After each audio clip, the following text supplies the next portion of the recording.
Hello friends, welcome back to the my new video guys and my YouTube channel guys. Today when we are going to talk about guys Infinix phone setting guys, and today video title is guys Infinix phone guys set automatic time. How can we use? Friends, you want to use your phone automatic time guys, will time and date will set automatic. So how can you use and how can you on the setting preference? I will show you, I will tell you guys. So friends, open your phone setting guys. After on phone setting guys, you can see the stuff setting in Infinix phone device. So friends, you will have to click on guys your phone system setting. So if there is system setting guys, you can see system setting here. We will tap here. Date and time setting guys, tap here. As you can see, set date and set time. So guys, first of all guys, I will change guys this time here 1 o'clock, and guys I will change guys the date also guys. So once you can see, date and time will change. And guys, use network for guys, I will tap here, and guys I will click on guys use network provide time guys, I will tap here. So once your phone time and guys phone date will set automatically correct time, exact time and date.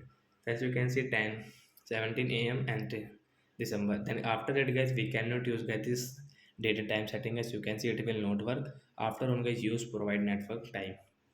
So like the guy, we can use guys set automatic time and date setting. So that's it guys, bye guys.